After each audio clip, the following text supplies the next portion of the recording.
상하이에 25억 원짜리 아파트가 저렴하다고? 이 말이 화제가 되는 동안 전 세계는 또 다른 충격에 빠졌습니다. 바로 빌딩 위에 나무 1000그루가 자라는 건축물이 실제로 존재한다는 사실이죠. 1000그루의 나무 25만 개의 식물, 2021년 12월 개장. 하지만 3년이 지난 지금 이 화려한 실험에 심각한 의문이 제기되고 있습니다. 과연 이것은 미래 건축의 해답일까요? 아니면 화려한 허상일까요? 이번 영상에서는 건축가의 청사진이 아닌 투자자의 관점에서 이 프로젝트를 다뤄보겠습니다. 상하이 푸토구 모간산로 천안천수. 이 건물 하나에 무려 8년이 걸렸습니다.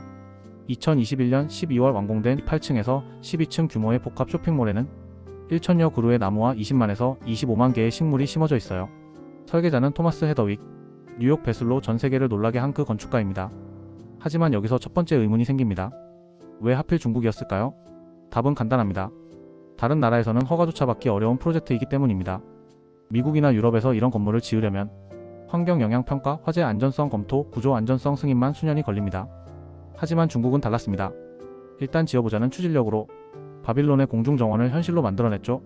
문제는 그 다음부터입니다. 완공 3년, 이제 현실적인 문제들이 속속 제기되고 있습니다. 가장 큰 쟁점은 유지관리입니다. 70여 가지 서로 다른 식물을 관리하려면 전문적인 조경관리가 필요해요. 다른 수직정원 프로젝트 연구에 따르면 일반 지상 건물 대비 관리비가 3배에서 5배 증가하는 사례가 보고되고 있습니다. 천안천수는 테라스 접근성을 개선해 이 문제를 해결했다고 주장하지만 실제 운영 데이터는 아직 공개되지 않았어요. 더 큰 의문은 수익 모델입니다. 이런 독특한 구조의 쇼핑몰이 과연 지속 가능한 수익을 낼 수 있을까요? 공식 데이터는 제한적이지만 현재까지 입점 현황과 객단가 정보는 공개되지 않고 있습니다. 비교 사례를 보면 더 명확해집니다. 싱가포르의 가든스 바이 더 베이는 연간 운영비만 수백억 원이 들어가지만 관광객 입장료와 다양한 수익원으로 이를 상쇄하고 있어요. 하지만 천안천수는 순수 상업시설이라는 점에서 차이가 있죠. 밀라노의 보스코 베르티칼레 사례도 참고할 만합니다. 수직 정원 관리를 위해 고소 작업이 연 1회에서 2회 필요하며 이로 인해 유지비가 일반 건물 대비 상당히 증가한다는 연구 결과가 있어요. 천안천수는 이런 문제들을 어떻게 해결했을까요? 헤더윅은 테라스 구조로 접근성을 개선하고 수종 선택을 통해 관리 난이도를 낮췄다고 설명합니다. 하지만 이것이 실제로 효과적인지는 더 많은 시간이 필요해 보입니다.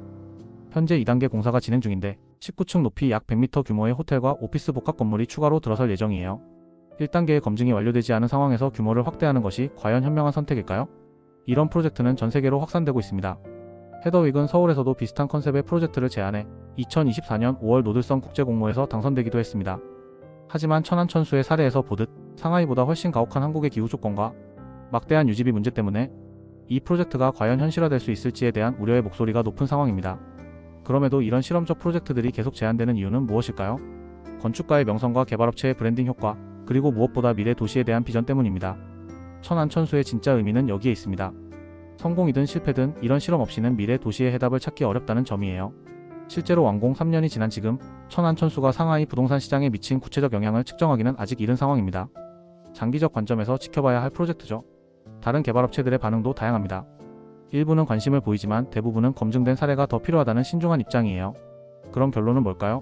천안천수는 성공작일까요? 실패작일까요? 현재로서는 반은 성공, 반은 검증 중이라고 봐야 할 것 같습니다. 건축적 혁신으로서는 분명히 성공했지만 비즈니스 모델로서는 아직 판단하기 이른 상황이죠. 가장 중요한 점은 이것입니다. 혁신적인 디자인만큼 중요한 건 현실적인 운영 전략입니다. 아무리 화려한 건물이라도 지속 가능한 운영 모델 없이는 장기적 성공을 보장하기 어려워요. 이러한 원칙은 수조 원짜리 랜드마크든 내 가족이 살 작은 집이든 똑같이 중요합니다. 특별한 건축물을 계획하고 계신다면 천안천수의 사례를 참고하세요. 혁신적 아이디어와 함께 장기적인 유지관리 계획까지 철저히 검토해야 합니다. 혼자서 이런 복잡한 요소들을 모두 판단하기는 어려우시죠? 고정 댓글에 전문가 무료 상담 링크를 걸어뒀으니 건축 계획이 있으신 분들은 고정 댓글 꼭 확인해보세요. 이번 영상이 도움되셨다면 구독과 좋아요 부탁드립니다. 다음 영상에서도 내 삶에 도움이 되는 흥미로운 건축 이야기 들고 오겠습니다. 감사합니다.